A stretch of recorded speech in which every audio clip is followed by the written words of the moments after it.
രാവിലെ ഒരു ചിത്രത്തിൻ്റെ ബുക്കിംഗ് തുടങ്ങി. വേറെ ചിത്രമൊന്നുമില്ല, ബബ്ബബ്ബ എന്ന ചിത്രം. ഭയം, ഭക്തി, ബഹുമാനം. ദിലീപിൻ്റെ ചിത്രം. മോഹൻലാൽ ഇതിനകത്തൊരു റോൾ അഭിനയിക്കുന്നുണ്ട്. അതുതന്നെയാണല്ലോ ഏറ്റവും വലിയൊരു കാര്യം. എനിക്ക് തോന്നുന്നു കളക്ഷൻ റെക്കോർഡുകൾ തകർക്കാൻ വേണ്ടി ഈ മനുഷ്യനിങ്ങനെ തേരപ്പാരങ്ങി നടക്കുകയാണ്, ഒരു ചിത്രത്തിൽ നിന്ന് മറ്റു ചിത്രത്തിലേക്ക്. പുള്ളി തന്നെ കളക്ഷൻ ഇടുന്നു, പുള്ളി തന്നെ തകർക്കുന്നു. ആ രീതിയിലേക്ക് ലാലേട്ടൻ ചിത്രങ്ങളെല്ലാം മാറുന്നുണ്ട്. അതുതന്നെയാണ് രാവിലെ ബുക്കിംഗ് തുടങ്ങിയപ്പോൾ ബബ്ബ ഭാഗ്യം സംഭവിച്ചത്. കാരണം മണിക്കൂറിൽ 10,000 കടന്ന് 20,000-ലൊക്കെ ചെന്നെത്തുന്ന ലെവൽ ബുക്കിംഗാണ് രാവിലെ നമുക്ക് കാണാൻ പറ്റി. ഒരു മണിക്കൂറിൽ തന്നെ പല പ്രമുഖ തിയേറ്ററുകളിലെയും ടിക്കറ്റുകൾ തീരുന്നു.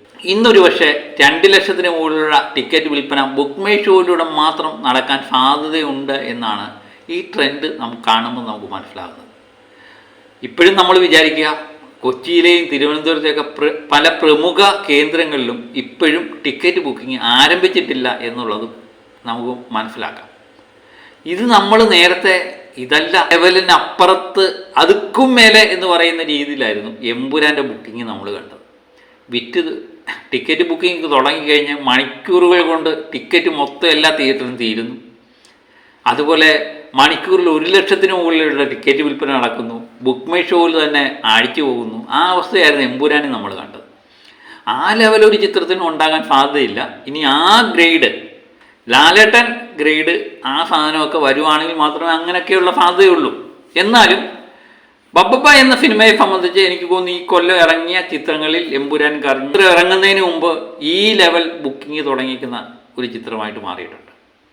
തുടരുമൊക്കെ ചിത്രം ഇറങ്ങിയതിന് ശേഷമാണ് വളരെ ഹൈപ്പിൽ മാറുന്നത്. ഇത് ബബ്ബബ്ബയെ സംബന്ധിച്ച് തുടക്കം തന്നെ ഗംഭീരമായിട്ടുണ്ട്. അത് ദിലീപിനെ സംബന്ധിച്ച് അഭിമാനിക്കാൻ പറ്റും. പല കോണിൽ നിന്ന് ദിലീപ് ചിത്രങ്ങൾ ബഹിഷ്കരിക്കുക എന്നൊക്കെ പറഞ്ഞുകൊണ്ട് ചില ടാഗ് ലൈനൊക്കെ ആയിട്ട് പലരും വരുന്നുണ്ട്. അത് എന്താണെന്ന് എനിക്ക് മനസ്സിലാകുന്നില്ല.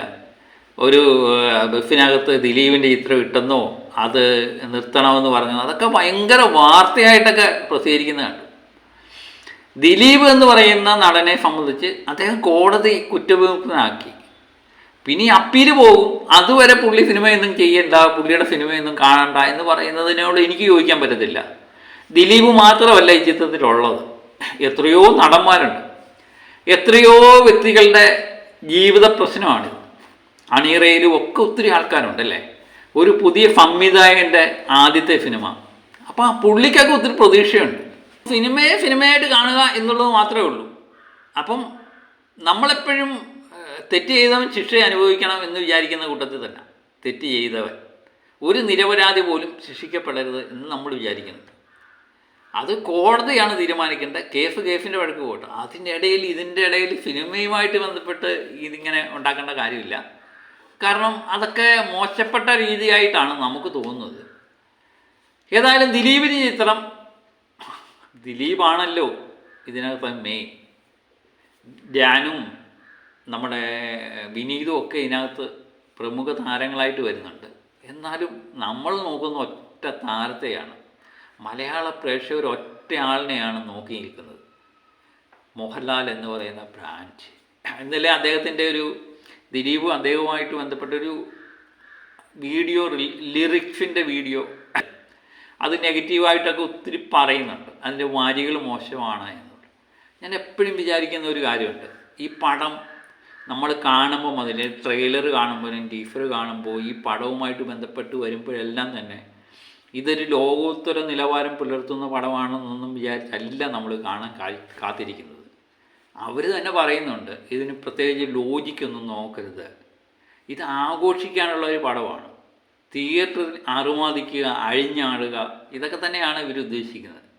അത് കൃത്യമായിട്ട് ഈ പടത്തിൻ്റെ ട്രെയിലറൊക്കെ കാണുമ്പോൾ നമുക്ക് കിട്ടുന്നുണ്ട് എന്നുള്ളതാണ് 100% ഉറപ്പ്. പിന്നെ ഇതിനകത്ത് ഓരോ വരികളും എടുത്ത് ഈ പടത്തിൻ്റെ ലോകോത്തര നിലവാരമുള്ള അഭിനയമാണോ ഡാൻസ് ആണോ എന്നൊക്കെ നോക്കിയിരിക്കുകയാണെങ്കിൽ അങ്ങനെ നോക്കിക്കൊണ്ടിരിക്കാനേ പറ്റത്തുള്ളൂ. അത് വിമർശകർക്ക് ഇത് പറഞ്ഞിട്ടുള്ളത്. പക്ഷേ സിനിമ ആസ്വാദകരെ സംബന്ധിച്ച്, സിനിമ പ്രേമികളെ സംബന്ധിച്ച് ഒരു സിനിമ കാണാൻ നമ്മൾ തിയേറ്ററിൽ കയറുമ്പോൾ അതെങ്ങനെയാകും എന്നുള്ളത് നമ്മൾ ഇതെല്ലാം കണ്ട് മനസ്സിലാക്കിയാണ് അകത്ത് കയറുന്നത്. പിന്നെ ഈ ലോജിക്കൊന്നും നോക്കിയിട്ട് കാര്യമില്ല. നമ്മൾ എത്രയോ തമിഴ് സിനിമകളും ഹിന്ദി സിനിമകളും അതുപോലെ തെലുങ്ക് സിനിമകളൊക്കെ ഇവിടെ വിജയിച്ചിരിക്കുന്നു. അതിൻ്റെയൊക്കെ ലോജിക്ക് നോക്കുവാണെങ്കിൽ ഒരു പടവും വിജയിക്കാൻ സാധ്യതയില്ല അല്ലേ. സിനിമയായിട്ട് കാണാൻ ഇപ്പോഴും പലരും തയ്യാറാകുന്നില്ല എന്നുള്ളതാണ്. അത് അതിൻ്റെ വഴിക്ക് വിടുക. ഏതായാലും തുടക്കം ഗംഭീരമായി, വമ്പൻ ബുക്കിംഗാണ് നടക്കുന്നത്. എനിക്ക് തോന്നുന്നു ഞാൻ നേരത്തെ പറഞ്ഞ പോലെ തന്നെ 1 ലക്ഷത്തിന് മുകളിൽ ആദ്യ ദിവസം തന്നെ ഇതിൻ്റെ ബുക്കിംഗ് നടക്കാനുള്ള സാധ്യതയുണ്ട്. ഒരു കാര്യം ഉറപ്പിച്ചു, ആദ്യ ഷോയ്ക്ക് ടിക്കറ്റ് എടുത്ത് കാണാൻ ആഗ്രഹിക്കുന്നത് എത്രയും പെട്ടെന്ന് ബുക്ക് ചെയ്തോളൂ. കാരണം ഒരു പക്ഷേ മിക്കവാറും എല്ലാ തിയേറ്ററിലും ടിക്കറ്റ് തീർന്നുകൊണ്ടിരിക്കുകയാണ്. എനിക്ക് തോന്നുന്നു പ്രമുഖ കേന്ദ്രങ്ങളിലൊക്കെ 1 മണിക്കൂർ കൊണ്ട് ടിക്കറ്റ് തീർന്ന വാർത്തകളാണ് പുറത്തു വരുന്നത്. അതുകൊണ്ട് വമ്പൻ കളക്ഷൻ തന്നെ പ്രതീക്ഷിക്കാം. ഞാൻ നേരത്തെ പറഞ്ഞ പോലെ തന്നെ എമ്പുരാൻ്റെ കളക്ഷൻ തകർക്കാൻ ഒരു ചിത്രത്തിന് ഇപ്പോൾ ഉടനെയൊന്നും കഴിയത്തില്ല. കാരണം 68 കോടിക്ക് മുകളിലാണ് ആദ്യ ദിന കളക്ഷൻ. ഒരു പക്ഷേ 2ാം സ്ഥാനത്തേക്ക് ഇത് പോസിറ്റീവ് കിട്ടുവാണെങ്കിൽ ഈ ബബബ കളക്കാൻ സാധ്യതയുണ്ട്. കാരണം 20 കോടി എന്ന മരക്കാറിൻ്റെ 2ാം സ്ഥാനം ഒരു പക്ഷേ ബബബ അടിച്ചു മാറ്റാനുള്ള സാധ്യതയുണ്ട്. ഇപ്പം തന്നെ നമുക്ക് ഉറപ്പായിട്ട് പറയാം 10 കോടിക്ക് മുകളിലുള്ള തുകയായിരിക്കാം ആദ്യ ദിനത്തെ കളക്ഷൻ എന്ന് 100% ഉറപ്പിക്കാം. ആ രീതിയിലുള്ള ബുക്കിംഗാണ് കാണുന്നത്. അതൊരു പക്ഷേ 15 കോടിയോ 20 കോടിയോ കടന്ന് 25 കോടിയൊക്കെ കടന്നാലും അതിശയിക്കാനില്ല.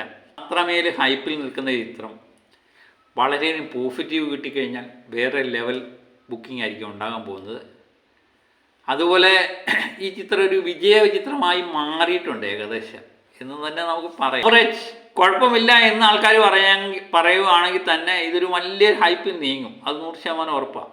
പ്രത്യേകിച്ച് 18-ാം തീയതി പണം റിലീസ് ചെയ്യുന്നു. ബാക്കിയുള്ള ദിവസങ്ങളെല്ലാം പരീക്ഷയൊക്കെ തീർന്ന കുട്ടികളും കുടുംബങ്ങളും ഒക്കെ തിയേറ്ററിൽ പോകുന്ന ഒരു നിമിഷം ഒരു വമ്പൻ ഹിറ്റിലേക്ക് നീങ്ങും എന്ന് തന്നെയാണ് ഞാൻ കരുതുന്നത്. അതിനുവേണ്ടിയാണ് നമ്മൾ കാത്തിരിക്കുന്നത്. പിന്നെ ലാലേട്ടൻ്റെ എൻട്രി, ലാലേട്ടനെ കാണാൻ വേണ്ടി ആഘോഷങ്ങൾക്ക് ലാലേട്ടൻ ഇല്ലെങ്കിൽ എന്തോ മലയാളികൾക്ക് അല്ലേ. മലയാളികൾക്ക് ക്രിസ്മസ് ആയാലും വിഷു ആയാലും ഓണമായാലും എല്ലാം ഒരു ലാലേട്ടൻ ചിത്രങ്ങളും സിനിമ തിയേറ്റർ ഉണ്ടെങ്കിലുണ്ടല്ലോ വമ്പൻ സ്വീകരണമായിരിക്കും അത് ഉണ്ടാകുന്നത് എന്ന് 100% ഉറപ്പാണ്.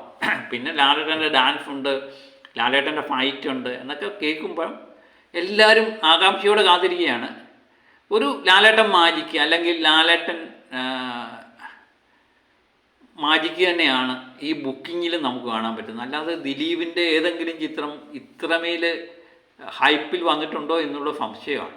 കാരണം ബബ്ബ ഈ ലാലേട്ടൻ ഇല്ലായിരുന്നുവെങ്കിൽ ഈ ബുക്കിംഗ് ഒന്നും ഉണ്ടാകത്തില്ല. അത് 100% ഉറപ്പാണ്. തിയേറ്റർ ഇറങ്ങിയതിന് ശേഷം അത് കണ്ടതിന് ശേഷം നമുക്ക് ബുക്ക് ചെയ്യാം എന്ന് തീരുമാനിക്കാം. പക്ഷേ ഇതൊന്നും അങ്ങനൊന്നും അല്ല. ഇതെല്ലാവരും കാണാൻ വേണ്ടി കാത്തിരിക്കുകയാണ്. ഒരു ചിത്രം ഇറങ്ങിയതിന് ശേഷം വലിയ ഹൈപ്പ് വരുന്നതൊക്കെ നമ്മൾ കണ്ടിട്ടുണ്ട്. 20,000 30,000 ഒക്കെ നമ്മൾ കണ്ടിട്ടുണ്ട്. പക്ഷേ ഇത് ചിത്രം ഇറങ്ങുന്നതിന് മുമ്പ് ഈ രീതിയിലുള്ള കളക്ഷൻ ബുക്കിങ് അപൂർവങ്ങളിൽ അപൂർവമാണ്. കാണാം, കാത്തിരുന്ന് കാണാം ചിത്രവുമായിട്ട് ബന്ധപ്പെട്ട കാര്യങ്ങൾ. ഒരു കാര്യം ഉറപ്പിച്ചോ, നമുക്ക് പൊളിക്കാം. 100% ഉറപ്പ്. അതിനുവേണ്ടി നമുക്ക് കാത്തിരിക്കാം. ഞാനീ പ്രതീക്ഷയിൽ തന്നെ കേട്ടോ, ലോജിക്കൊന്നുമില്ലാതെ കയറിയിരുന്ന് ആഘോഷിക്കാം എന്നുള്ള പ്രതീക്ഷയിൽ തന്നെയാണ് അതിനുവേണ്ടി കാത്തിരിക്കുന്നത്. അപ്പം മറ്റൊരു വീഡിയോയുമായിട്ട് വീണ്ടും ഞാൻ എത്താം. Okay, by.